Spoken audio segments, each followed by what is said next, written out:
Bonsoir à tous, bienvenue.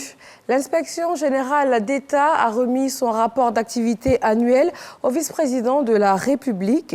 Il dresse l'état des missions de contrôle et d'audit sur l'usage des deniers publics par les ministères, établissements publics nationaux et entreprises publiques. Après réception du document, Thiemoko Meïlie-Kone a encouragé l'inspection générale d'État à poursuivre sur cette lancée.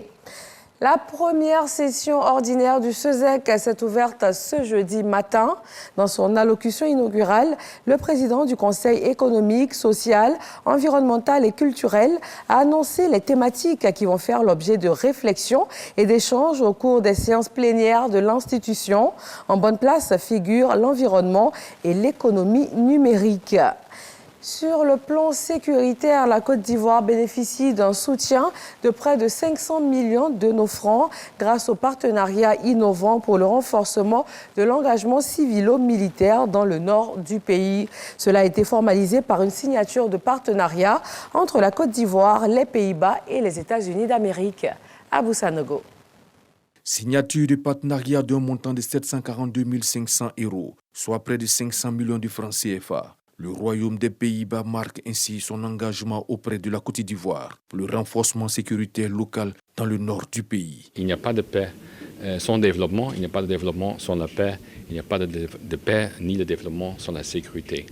Donc investir dans la sécurité et la relation entre le civilo-militaire, c'est essentiel de maintenir la paix en Côte d'Ivoire et même dans la région. L'accord s'inscrit dans le cadre du projet Résilience pour la paix, piloté par l'Agence pour le développement international des États-Unis, à l'effet de mettre en place une stratégie dirigée par les civils à l'endroit des communautés pour la prévention de l'extrémisme violent. Ce partenariat avec le Royaume des Pays-Bas donne l'occasion de vraiment faire une complémentarité de deux grands partenaires de la Côte d'Ivoire et du peuple ivoirien, de faire tout ce qu'il faut pour avoir le développement et la sécurité en même temps. Une tripartie bénéfique à la Côte d'Ivoire, selon Amani Ippo, représentant le Conseil national de sécurité. Il est aujourd'hui, après toutes les études, établi que l'extrémisme violent ne se combat pas seulement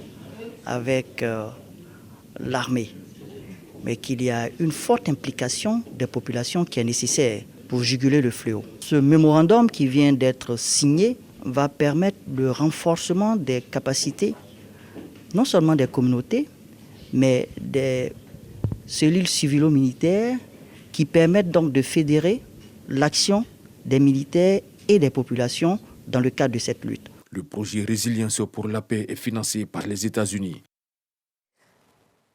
Depuis ce matin, vous avez certainement été confrontés à des problèmes de connexion Internet. Certains ont même essayé de redémarrer plusieurs fois leurs appareils avant de se rendre compte qu'il s'agit d'un bug général. Selon les autorités de régulation, cette situation est due à une panne sur les câbles sous-marins. Nous vous donnerons plus de détails dans le 20h. Aujourd'hui, 14 mars, le monde entier commémore la journée du rein.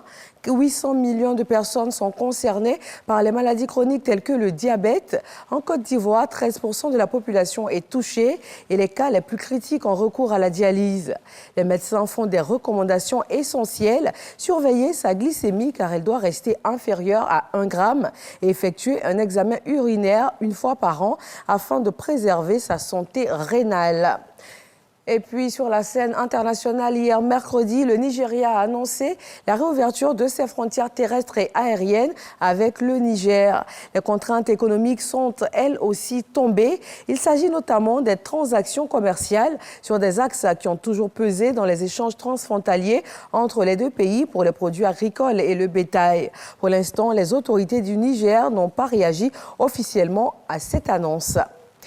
Voilà, rendez-vous avec beaucoup de plaisir à 20h sur RTI 1.